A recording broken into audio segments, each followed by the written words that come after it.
예, 감사합니다. 예, 방금 소개받은 포항공대 조광호입니다. 저는 주로 환경 정기화학 이용해서 이제 수리하면서 그 과정에서 일부의 에너지를 회수할 수 있는 어떤 촉매와 정기화학 촉매나 정기화학 공정 연구들을 주로 하고 있고요. 오늘 말씀드릴 제목은 사실 주로 그 발표상에서는 이제 그 물환경 및 산소 중립을 위한 환경 정기화학의 적용이라고 굉장히 좀 브로드하게 적어놨습니다. 이게 사실 요즘에 발표할 일이 잘 없다 보니까 이 어떤 내용을 얘기해야 되나 좀 고민을 하다가 이 초록 마감일이 와가지고 일단 브로드하게 일단 써놓았었고요. 정리를 하다 보니 저희가 사실 최근 한 5년 정도 동안 주로 니켈 베이스의 정기화학 촉매를 주로 연구를 하다 보니 오늘은 이것과 관련해서 니켈 베이스 일렉트로캐럴리스 Environmental and Energy Application이라는 제목으로 말씀드리도록 하겠습니다.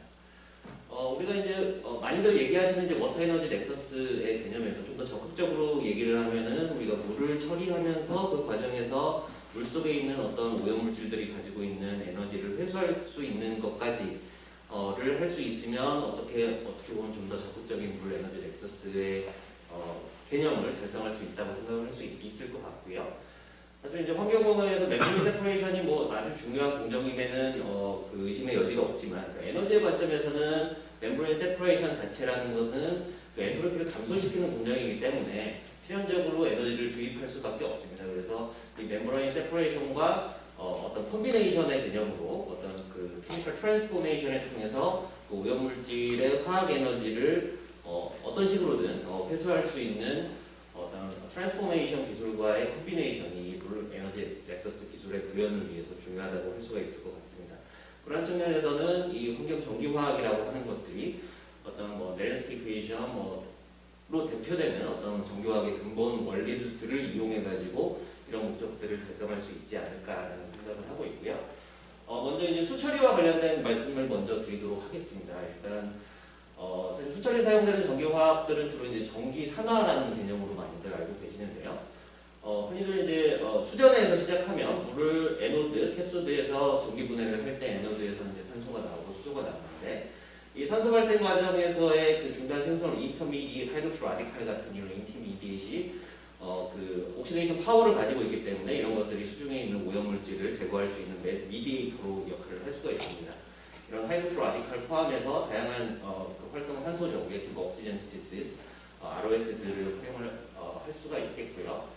또한 이제 그 폐수 중에 클로라이드 같은 뭐 설페이트도 될 수 있겠지만 어떤 리독스 액티브 미디에이터가 호모지니어스 페이스에 이제 존재를 하게 될 경우에는 우리가 클로라이드 같은 경우에는 리액티브 활성 염소종, 리액티브 클로린 스피시스 RCS들을 생성해서 조금 더 빠르게 호모지니어스 페이스에서 어떤 수처리의 목적을 달성할 수가 있겠고요.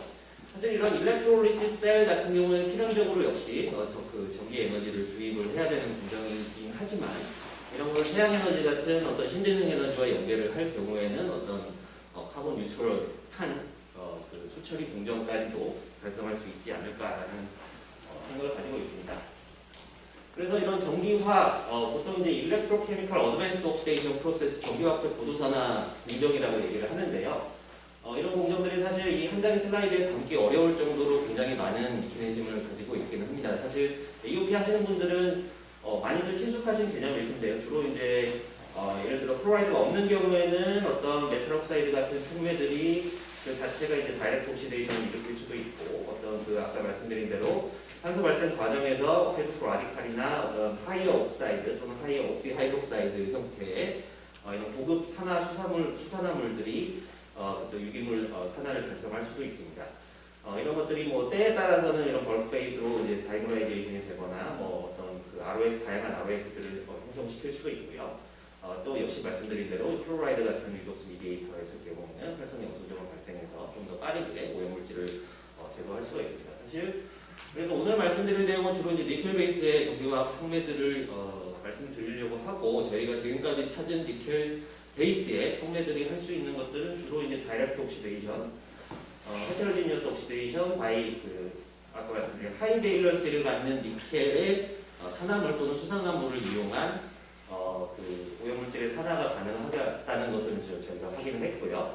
또 하나가 이제 클로라이드가 있는 조건에서 자유염소 또는 활성 염소종을 만들어서 폐수 처리의 기능을 달성을 할 수가 있습니다. 말씀드린 대로 이런 그 리덕스 미디에이터를 사용하는 경우에는 일단 그 예를 들어 프리클로린 같은 경우에는 그 이퀄리브리엄 포텐셜 이상의 그 전기 에너지를 필연적으로 인풋을 줘야 되기 때문에 어떤 뭐 에너지 회수 측면에서는 뭐 그렇게 유용한 공정은 아니지만 이제 수처리 공정에서는 좀 유용한 방법이라고 할 수가 있을 것 같고요.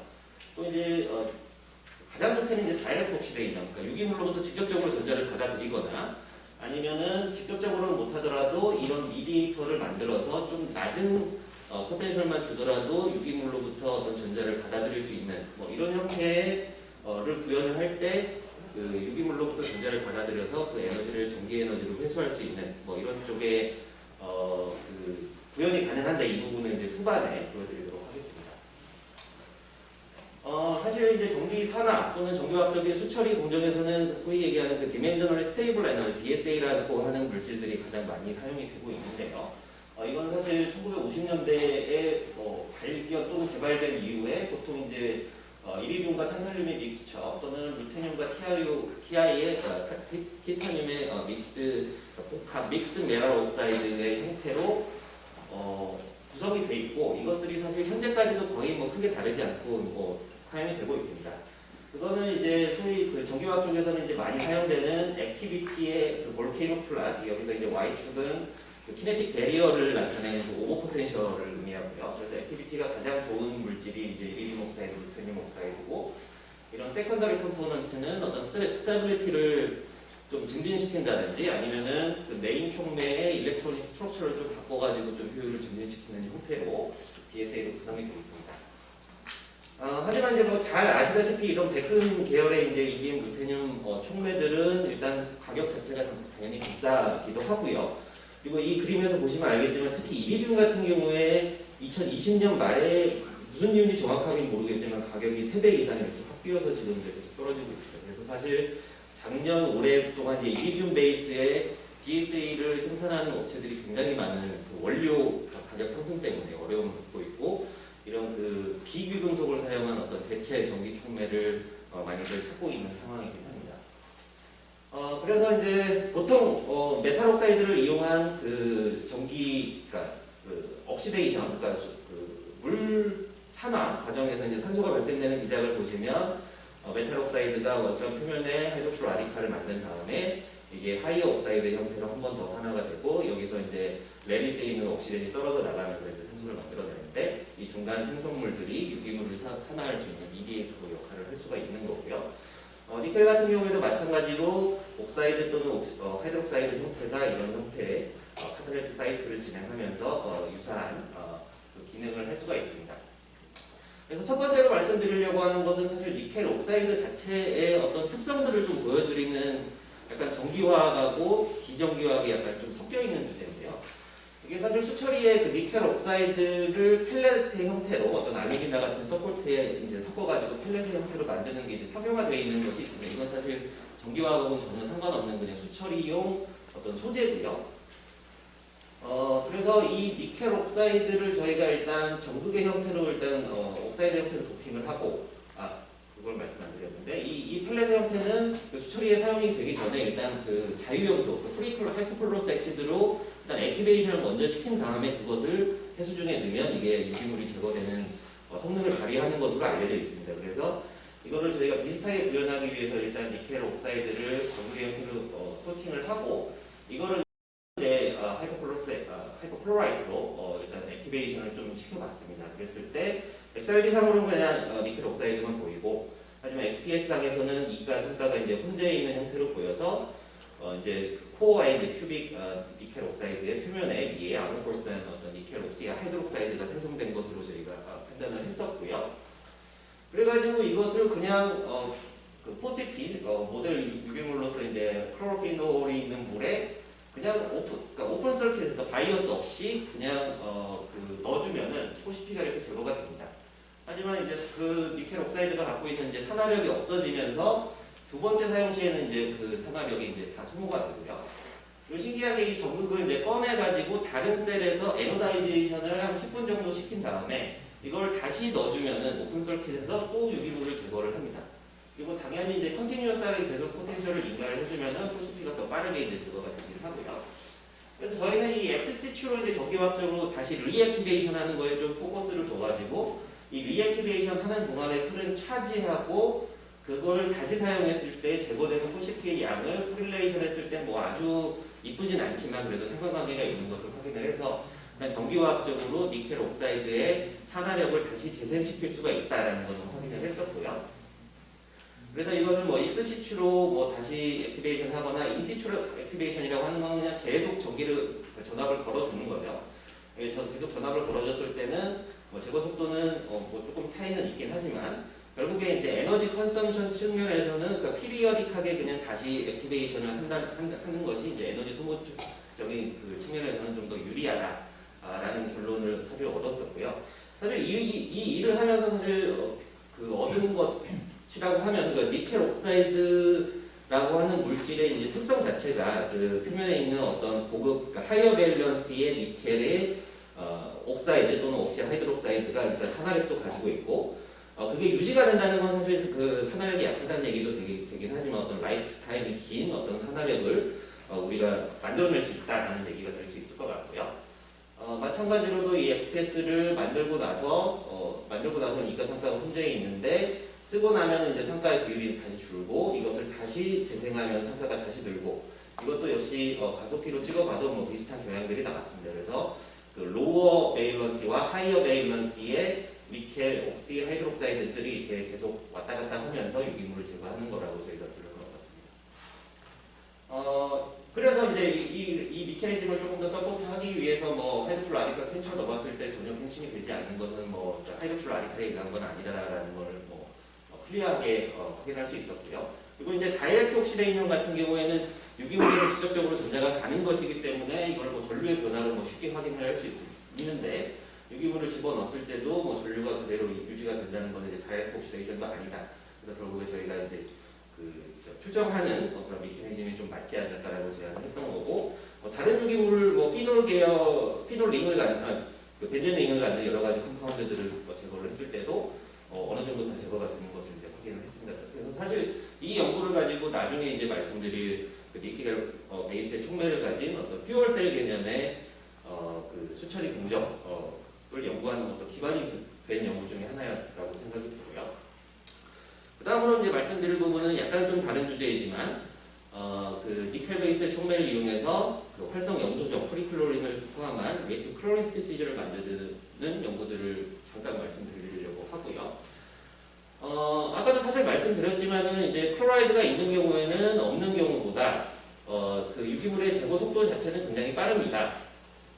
클로라이드가 없는 경우에서는 사실 뭐 BDD 같은 물질, 그러니까 표면 하이드록시 라디칼을 굉장히 잘 만드는 전극밖에 유기물 제거가 사실 안 되고요. 그리고 이제 타임 스케일을 비교해 보셔도 클로라이드가 있는 경우에 굉장히 빠르다는 것을 이제 확인을 하실 수가 있습니다. 이게 왜 그러냐면 이제 하이드록시 라디칼 같은 경우는 다 전극에 이제 바운드되어 있기 때문에 유기물이 디퓨전 되는 과정이 이제 키네티컬리 이제 리미팅이 되는 거고요.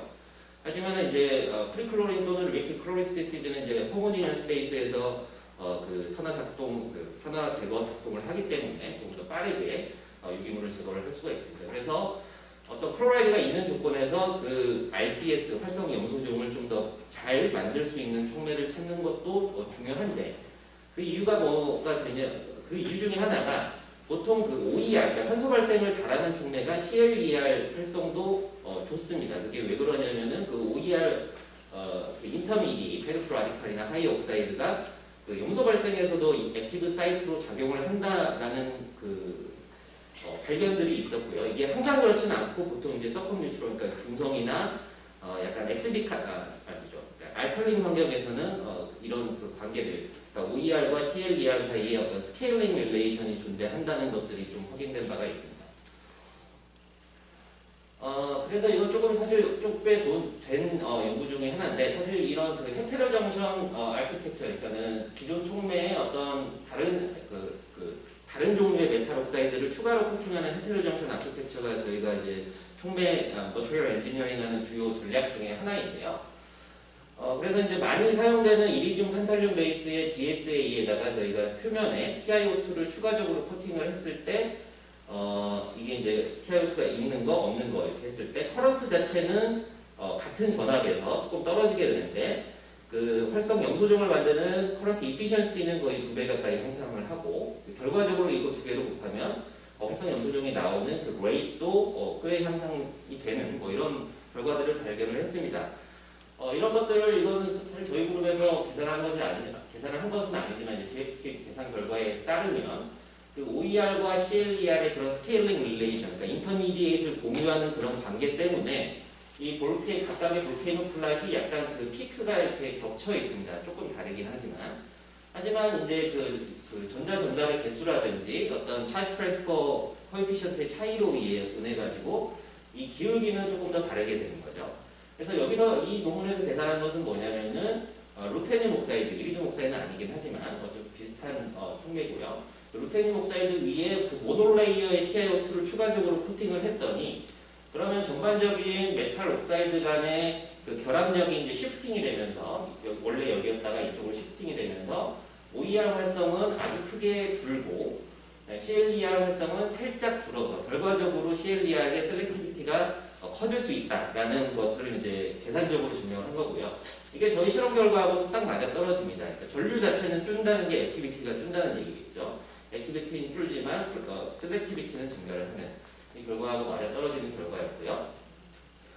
그리고 저희 학생이 이제 다양한 종류의 헤테로적합층을 만들어가지고 그 재료의 종류에 상관없이 어떤 하이드록실 라디칼의 프루브 컴파운드로서 이제 포메이트 이온들의 제거 속도 상수하고 염소 발생이 일어나는 그 속도 상수를 코릴레이션을 했더니 이게 거의 뭐 리니어에 가까운 코릴레이션이 나오는 걸로 봐서 이게 이제 말씀드린 것처럼 TiO2층을 위에 깔았을 때 결과적으로 전체적인 일렉트로닉 스트럭처가 바뀌면서 그것들이 이제 그러니까 그 촉매의 옥시전 어퍼리티 또는 이제 메탈 옥시전 본드 스트렝스를 바꾸면서 이게 하이드록실 라디칼이 추가적인 하이어 옥사이드의 형태로 가는 걸 이제 방지하고 이 하이드록실 라디칼이 염소 이온을 산화시켜서 활성 염소종을 만드는 것이 아닌가라고 저희가 생각을 하고 있습니다. 사실 이런 개념들이 조금 이따 말씀드릴 내용하고도 좀 상당히 관련이 있는 내용이고요. 그래서 이제 저희가 그 이리듐 베이스의 촉매들을 이제 좀 그만 쓰고 싶다라고 해서 이제 다른 촉매로 쓸 수 있는 게 뭐가 있을까? 아까 말씀드린 그런 스케일링 릴레이션으로 인해서 일단 OER를 잘하는 촉매들을 한번 벤치마킹을 해보자. 이건 이제 꽤 유명한 논문이지만은 그래서 이거 사실 이제 알칼린 또는 뭐 XD, 그러니까 사실 XD 환경에서 이리듐, 루테늄밖에 워킹할 수 있는 OER 촉매가 사실 거의 없습니다.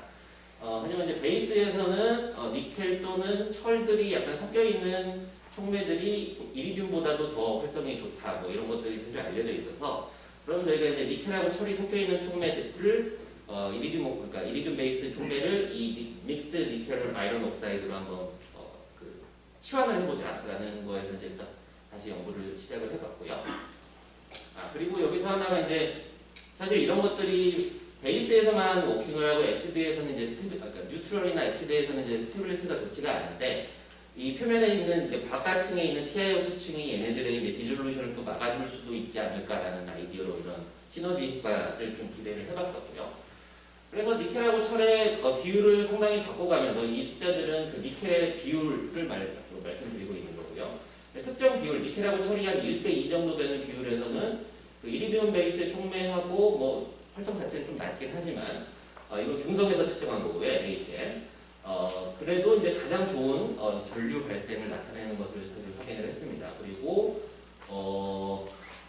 이제 어떤 커런트 이피션시나 그러니까 정전류 조건에서 자유염소가 나오는 커런트 이피션시나 그 속도 상수를 측정을 해봤을 때 거의 그 이리듐 베이스의 촉매와 보다 더 우월한 그러니까 커런트 이피션시가 더 높은 거죠. 그런 촉매 구성을 한 2배 정도 이제 발견을 했었고요. 근데 그 니켈만 있는 경우에는 스테빌리티가 중성에서 좀 많이 떨어져가지고 저희가 1:2 구조 이 촉매들을 지금도 사용을 하고 있고요. 그 스테빌리티 이슈가 이제 여기서 보여주고 있습니다. TiO2층이 위에 있을 때는 리피티티브 그 CV를 돌렸을 때 이제 스테이블하게 유지가 되는 반면 TiO2층이 없는 경우에는 커런트가 디졸루션 촉매가 디졸루션이 되면서 커런트가 이제 쭉 떨어지는 뭐 이런 것들로 TiO2층의 역할을 확인을 했었고요. 그리고 이제 활성 염소종을 발생을 했을 때 그걸 이제 성능을 테스트할 수 있는 가장 좋은 모델 컴파운드 중에 하나가 이제 아모니아성 질소이긴 합니다. 이제 잘 알고 계시는 그 브레이크포인트 클로리네이션에 의해서 암모니아가 여러 번의 사이클 동안 잘 제거가 된다는 것을 확인을 역시 했습니다. 그래서 이제 가장 효능이 좋았던 이 촉매들을 찍어보면은 아주 클리어하진 않지만 TI 플레이트 그 서브스트레이트 위에 그다음 믹스드 니켈 아이런 옥사이드가 이렇게 코팅이 레이어로 코팅이 되어 있고요. 그러니까 1마이크로미터 이하의 어떤 수백 나노미터 정도의 두께고요. 그 위층에 이제 TiO2 이게 살짝 틸팅이 되어 있어가지고 이게 단면이고 이게 이제 그 위에서 본 그림이라고 생각을 하시면 될 것 같습니다. 가지고 이제 TiO2 없는 층을 없는 이 부분만 가지고 이제 이걸 긁어내가지고 엑사이드를 찍어보면은 니켈 옥사이드가 약간 있고 주로 이제 1대2 니켈 아이론 옥사이드, 니켈 페라이트, 스피널 구조의 니켈 페라이트 구조를 갖고 있는 것을 저희가 확인을 했고 XPS로 디컨볼루션을 해봐도 니켈 페라이트하고 니켈 옥사이드가 약간 섞여 있는 형태라고 진단을 지었습니다. 사실 이 연구에서는 제일 재밌었던 결과는 뭐였냐면은 그 TiO2 층이 있고 없고 그리고 니켈의 비율에 따라서 저희가 이제 플랫밴드 포텐셜을 좀 측정을 해봤는데요. 일단 당연히 니켈하고 아이론 간의 이제 레이쇼가 바뀌면 플랫밴드 포텐셜이 이제 달라지고 그리고 이제 TiO2 층이 있고 없고에 따라서도 이제 플랫밴드 포텐셜이 달라지는데 TiO2가 똑같은 TiO2 층 역시도 아래층에 있는 그 니켈의 비율에 따라서 플랫밴드 포텐셜이 달라집니다. 그 말은 사실 저희가 이제 코팅을 하고 또 얹어서 하고 이제 두 개의 세퍼레이팅으로 코팅을 하긴 했지만 이걸 어닐링하는 과정에서 중간에 이제 터널 인터디퓨전이 되면서 그 층 사이에서도 약간 믹싱이 일어나는 걸로 확인이 되고요. 그래서 이제 이 플랫밴드 포텐셜을 저희가 측정한 염소 발생 커런트 이피션시하고 코릴레이션을 해봤더니 약간 어느 정도의 리니어한 이런 관계가 있는 것을 확인을 했습니다. 사실 이제 플랫밴드 포텐셜이 어떤 디스크리터로 잘 활용이 되지는 않기는 한데 이 경우에는 이런 경계가 있어가지고 이걸 조금 더 들여다보기 위해서 저희가 밸런스 밴드 XPS 시그널에서 이것도 이제 TiO2 층이 있는 거죠. 이거를 이제 디컨볼루션을 해가지고 그 non-bonding orbital state의 OEP 그 픽을 가지고 저희가 P밴드 센터를 한번 측정을 해봤고요. P밴드 센터는 사실 그 메탈과 옥시젠 간의 본드 스트렝스를 대변할 수 있는 디스크립터로서 사실 많이 활용이 되고 있는 지표고요. 이거를 해봤을 때 사실 플랫밴드 포텐셜하고 교양 가치도 유사하고 커런트 이피션시와의 상관관계도 역시 있는 것을 확인을 했습니다. 그래서 이 플랫밴드 포텐셜 역시 옥시젠 어버니티나 그 염소 발생의 셀렉티비티를 대변할 수 있는 디스크립터로 활용이 될 수가 있겠다는 것을 알았고, 그럼 왜 그럴까를 좀 더 생각해보면 아무래도 이제 니켈 아이런 베이스의 촉매들이 또는 TiO2들이 어떤 스페이스 차지 캐패시턴스가 더블 레이어 캐패시턴스를 좀 무점하기 때문에 그런 게 아닐까라고 그냥 추측만 하고 있는 상황이고요. 그래서 이런 결과들이 꽤 재밌다고 생각해가지고 이제 투고는 했는데 사실 저 쭈루룩 리젝을 먹고 있어가지고 아무튼 뭐 조금 더 이제 좀 정확한 결론에 이르러야 되지 않을까라고 생각을 하고 있습니다.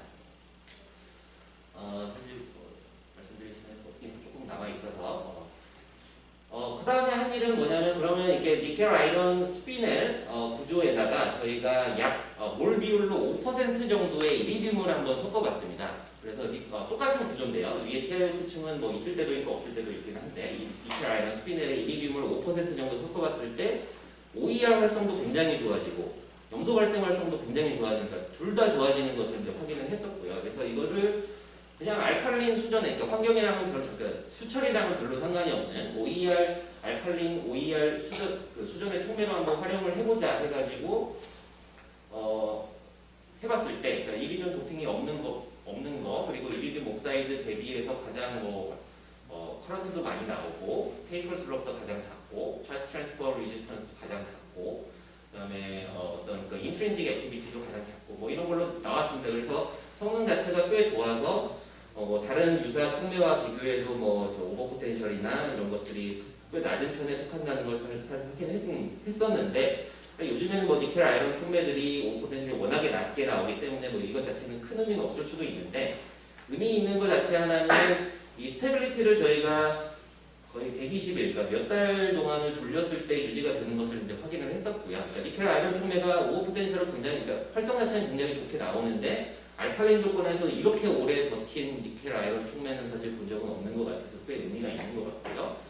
그래서 이런 것들이 사실 OER 메커니즘하고도 좀 관련이 있을 것 같은데 이리듐을 도핑하면서 제가 오늘 보여드리진 않았지만 그 오프란도 제인스를 찍어봤을 때 이리듐 도핑이 안 됐을 때는 아이런의 산화수만 계속 바뀌는데 이리듐 도핑했을 때는 그 니켈하고 아이런의 산화수가 동시에 바뀌는 것을 좀 확인을 했었거든요. 그래서 이제 OER의 그 메커니즘이 좀 달라지는 것까지 확인을 했는데 이게 어떻게 달라지는지는 조금 더 이제 계산이 필요해가지고 오늘 보여드리지는 못했습니다.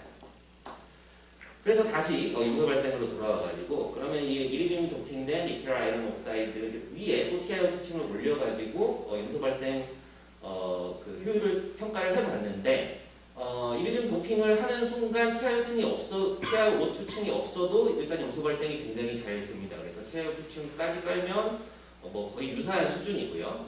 하지만 마찬가지로 TiO2 층이 있으면 중성에서의 그 스테빌리티가 조금 더 좋아집니다. 그래서 역시 암모니아 디그라데이션을 수회 반복해도 활성이 유지되는 것을 이제 확인을 해서 이 정도의 촉매라면은 기존에 이제 DSA를 조금 대체할 수 있는 상용화할 수 있는 어떤 물질로 좀 활용할 수 있지 않을까라고 생각을 하고 있습니다. 그래서 남은 한 2, 3분 정도 사실 에너지에 대한 얘기를 아직 못 드려가지고 이 부분에 대해서 말씀드리도록 하겠습니다. 마지막으로 말씀드릴 부분은 이제 유레아 옥시데이션 리액션 이고요. 사실 유레아라고 하는 것이 환경적으로도 어떤 중요한 오염 물질입니다. 저희가 이제 소변이라든지 축산 분유에서 어떤 주요한 질소 오염원이고요. 이런 것들이 에너지적인 측면에서도 어떤 수소 발생 또는 연료 전지의 측면에서 많이 활용이 되고 있는데요. 예를 들어 이제 수소 발생 같은 경우에 기본적인 수전에는 산소 수소를 발생할 때 1.23V의 연력학적인 그 전압이 필요하지만 UOR 같은 경우와 그 수소 발생을 매칭시킬 경우에는 이 연력학적인 필요 전압이 굉장히 많이 줄어듭니다. 하지만 이것은 이제 UOR 같은 경우에 6 일렉트론 트랜스퍼 이게 잘못되어 있는데 6 일렉트론 트랜스퍼입니다. 그래가지고 조금 더 이제 키네틱 자체는 좀 느리긴 하지만 그 연력학적으로 워낙에 유리하기 때문에 그래서 이제 UOR을 수소 발생과 엮어서 하는 유레아 일렉트롤리시스 또는 퓨얼셀의 퓨얼로 유레아를 사용하는 이런 유레아 퓨얼셀 연구들도 최근에 많이 보고가 된 바 있습니다. 그래서 저희가 UOR 촉매로서 역할을 할 수 있는 것들을 여러 가지 탐색을 했었는데 그 중에 하나가 이제 니켈과 철이 섞여 있는 이제 알로이 형태의 폼을 이제 상용된 이제 폼을 가지고요. 그러니까 굉장히 심플하게 이제 옥살릭 애시드가 있는 조건에서 약간 80도씨 정도에서 이제 이걸 처리를 했을 때 어떤 MOF 형태의 니켈과 아이론과 옥살레이트가 MOF 형태로 이제 구조가 형성된 이런 촉매가 나온다는 것을 이제 확인을 했고요. 템이라든지 어떤 라만이라든지 그다음에 SPS로 이제 그런 것들을 이제 확인을 했고 그 옥살레이트 처리를 할 때 이제 OER 활성도 좋아지고 UOR 활성도 사실 많이 좋아집니다. 그래서 그러니까 니켈 폼만 처리를 했을 때, 그 다음에 처리하지 않은 니켈 아이런 그 폼, 그리고 이제 그거보다 이제 성능이 더 좋다는 것을 이제 OER과 UOR 동시에 확인을 했고요. 특히 UOR 같은 경우에 이제 테이플 슬롭이 12.1 정도로 나왔는데, 이게 사실 굉장히 낮은 테이플 슬롭 중에 하나라서 이런 것들이 이제 수소 발생에 있어서는 꽤 중요한 역할을 할 수 있지 않을까라고 생각이 되고요. 그래서 이건 이제 니켈하고 철하고 옥살레이트 이게 세 개가 결합이 되어 있는 MOF의 형태인데 옥살레이트 경우 그러니까 세 개가 이제 결국 동시에 복합적으로 작용을 할 텐데 철 같은 경우에는 약간 일렉트론을 조금 니켈한테 주는 쪽이고요. 옥살레이트는 일렉트론을 좀 위드드로잉하는 편이고 그걸 이제 어느 정도 사이에 니켈이 존재하게 될 것 같고, 그다음에 옥살레이트 자체가 이제 유레아에 있는 수소하고 이제 하이드로젠 본딩을 할 수가 있어가지고 그런 흡착 에너지들을 좀 바꾼다는 걸 이제 계산적으로 증명을 했었고, 그래서 결과적으로는 사실 이제 유레아가 있을 때 저희가 이제 유레아만 있는 경우 진짜 그 실제 유린을 가지고 또 실험을 해봤을 때 그냥 수전에만 하는 것보다 같은 조건에서 전류가 많이 나온다는 것만큼 수소도 많이 나온다는 얘기니까요. 그래서 수소의 커런트 에피션시만 측정을 해봤을 때도 이제 아이디어하게 나온다는 것을 이제 확인을 했습니다. 그리고 진짜 마지막으로 한 가지만 더 말씀드리면은 이 부분은 이제 퓨얼셀의 개념입니다. 이제 퓨얼셀 원리들은 잘 아실 텐데 저희는 여기서 그러니까 유레아를 이제 퓨얼로 사용을 하고 일렉트론 어셉터로서 이제 퍼설페이트를 사용을 했습니다. 이건 사실 이재상 교수님 아까 말씀해주신 그 non-radical pathway의 퍼설페이트 액티베이션에 사실 영감을 얻은 건데요. 그것이 어떤 일종의 이제 일렉트론 트랜스퍼기 때문에 결국에 에노드에서 유레아로부터 전자를 받아서 이렇게 전기 에너지가 흐르고 캐소드에서 일렉트론 어셉터가 전자를 받아들인다. 뭐 이런 개념이 이거예요. 연료전지의 개념이고요. 이걸 이제 한 발짝 뒤로 물러가서 저희가 많이 사용하는 그 AOP의 개념하고 한번 비교를 해보면 보통 이제 전자 공연체와 그러니까 옥시던트와 이렇게 반응을 시키면 뭐 제거가 되어 있기는 하지만 그 과정에서 이제 그 유기물이 가지고 있는 에너지가 그냥 열 에너지의 형태로 그냥 소진이 될 수밖에 없는데 저희는 그 과정에서 똑같이 유기물을 산화시키면서 그것을 거기서 나오는 에너지를 이제 전기 에너지로 좀 회수를 할 수도 있지 않을까라는 개념으로 한번 접근을 해봤었고 그 다음에 이제 퓨얼셀 같은 경우에는 그런 기질의 농도가 계속 줄어들수록 이제 전기 에너지가 덜 나올 테니까 유레아를 계속 공급을 해주면서 깨끗한 그러니까 처리된 물은 이 FO 막을 이용해 가지고 드로우 솔루션 쪽으로 보내지 않게 여러 가지 개념이 이제 콤비네이션 된 형태로 한번 구현을 해봤고요. 이 FO 막 같은 경우에 고려대 이정현 교수님께서 도움을 많이 주셨습니다. 그래서 이거는 좀 다른 촉매를 가지고 했는데 뭐 이 부분에 대해서 말씀드릴 시간은 없을 것 같고요. 그래서 저희가 그냥 그 FO 멤브레인이 없는 상태에서 유레아 분해가 되면서 전기 일정량의 파워를 얻는 것을 이제 확인을 했었고, 그러니까 유레아를 계속 공급을 해주면서 드로우 솔루션을 계속 뽑아냈을 때는 그러니까 없었을 때는 이제 당연히 유레아가 줄어들면서 파워 값도 주는데 이 그러니까 FO 막이 있을 때는 계속 뭐 변동은 있지만 약간 그래도 안정적으로 좀 유지가 될 수 있다는 그 개념적인 것 정도를 이제 확인을 한 것 같습니다. 그래서 이런 개념들을 조금 발전시켜가지고 유레아 옥시데이션뿐만 아니라 어떤 다양한 카르복실릭 액시드를 연료로 활용한다든지 그런 것들이 구현됐을 때 어떤 현기성소와 유출수에 있는 C1에서 C5의 카르복실릭 액시드를 연료로 사용할 수 있는 어떤 연료전지를 구현한다든지 뭐 이런 것도 좀 미래에서는 좀 가능하지 않을까라고 생각을 하고 있습니다. 이렇게 조금 많이 길어졌지만 이상이고요. 펀딩 소스고 이제 도움 주신 분들이고 오늘 내용들은 저희 김석 학생, 홍석호 학생, 그리고 김지선 학생, 그리고 에반 학생 이렇게 해서 주로 연구를 한 내용입니다. 동청해 주셔서 감사합니다. 네, 좋은 말씀 감사드립니다. 시간이 좀 많이 없어서 한 개 정도만 질문 받겠습니다. 네. 다른 얘기긴 한데 아까 그 이제 산화 과정에서 혹은 뭐그 차화염소산에서도 니클 처리해서 니클 옥시 하이드록사이드가 만들어져서 이제 산화제로 사용한다고 말씀하셨는데